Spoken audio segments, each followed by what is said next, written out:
네요. 오늘의 특징 좀 보겠습니다. 어떤 쪽에서 골라주셨나요? 네, 오늘 이제 아까 제가 말씀드린 것처럼 방산 쪽 좀 이렇게 말씀을 드리고 싶은데 오늘은 풍산입니다. 그동안 제가 이제 진짜 쉬운 진단에서도 이제 계속 방산 쪽 계속 주목하셔야 된다라고 얘기를 드렸는데 풍산이 이제 오늘 급등한 원인은 결국은 이제 지금 러시아 우크라이나 전쟁에서의 확전 여부에 대해서 지금 주목을 하고 있는 것 같습니다.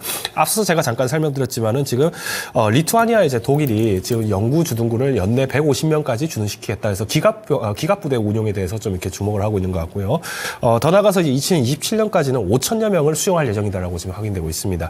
물론 리투아니아가 지금 당장 막사라든가 뭐 이런 우리 흔히 말하는 병영이라든가 식당 이런 설비들까지 하기에는 아직까지 좀 시간이 필요하지만 계속 확보하기 위해서 노력하고 있다고 얘기가 나오고 있는데 이제 독일이 그럼 무슨 근거로 리투아니아에 이렇게 주둔을 할 수 있느냐라고 본다면은 나토 5조항에 보시면은 나토 조항 5조항에 보시면은 회원국 중 한 곳이라도 공격을 받으면 32개 국가가 공동 대응한다는 조항이 있습니다.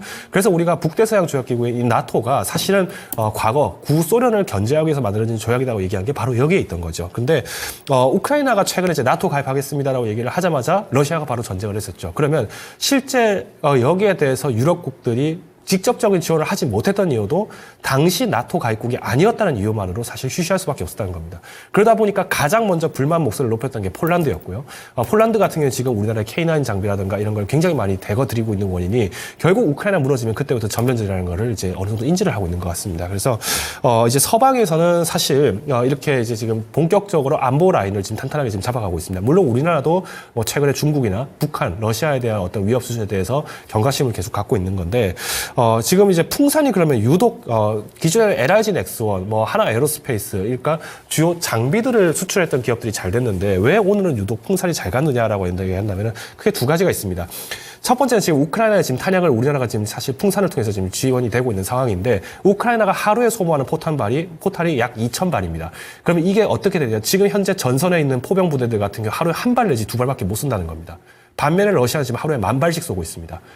우리가 지금 언론 보도에서는 러시아가 마치 패전하는 것처럼 얘기가 나오고 있지만은 하루에 한 발 포탄을 쏜다라는 거는 쉽게 말하면은 지금 전쟁을 절대 지금 공격 작전을 하기가 쉽지 않다는 겁니다. 그러다 보니까 포병 화력이 사실 약해지다 보니까 어떻게 보면은 정밀 조작이 가능한 드론으로 핵심 장비들을 파괴하는 게 지금 주목이 되어 있죠. 그래서 최근에 지금 전차전이 무용지물이다? 이거는 너무 잘못된 표현이고요. 전차전에서 지금 포병 화력으로 제압이 안 되니까 드론이 상대적으로 부각이 커진 겁니다. 그래서 이 점을 한번 보셔야 될 것 같고요. 두 번째 원인은 뭐냐면은 구리 가격 상승입니다. 우리가 구리라고 얘기를 하면 닥터 코프라고 얘기를 하듯이 경기가 순환이 빨라지고 산업 수요가 증가했을 때 구리 수요가 높아진다. 그래서 구리 가격이 상승한다는 거는 이제 경기가 회복되고 있다라는 증거로 얘기를 많이 하는데 최근에 제가 지난주에 제가 특징주로서 대한전선 제가 말씀드렸던 것 같은데 대한전선 떴던 이유가 뭐라고 말씀드렸죠? 바로 구리 가격이 너무 급등하기 시작하더라. 왜? 앞서 말씀드린 것처럼 AI 수요에 대한 부분들이 계속 커지게 되면 결국 전력 소모가 커질 수밖에 없습니다. 그럼 여기에 대해서 이 구리에 대한 정제가 필요한데 사실 우리가 재련소라고 얘기를 하면은 너무 친환경과는 거리가 멀지 않나요? 이런 얘기를 하지만 지금 뭐 전기 연관 고로라든가 이런 것들을 굉장히 많이 전기 고로 이런 것들을 되게 많이 양산하고 있는 게 지금 고려아연이고요.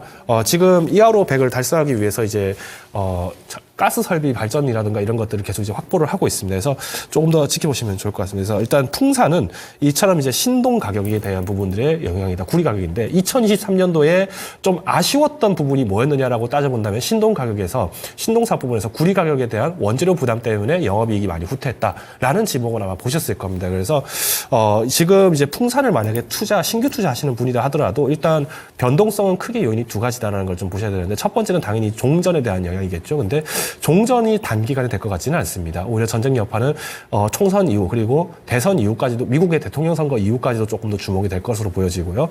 반면에 조금 변동성에서 좀 발목을 잡을 수 있는 원인은 최근 급격한 구리 가격에 대한 상승입니다. 그래서 일단 만약에 지금 갖고 계신 분들이라면 5만 원 선 손절 라인 잡고 계신다면 충분히 대응 가능하지 않을까라고 보고요.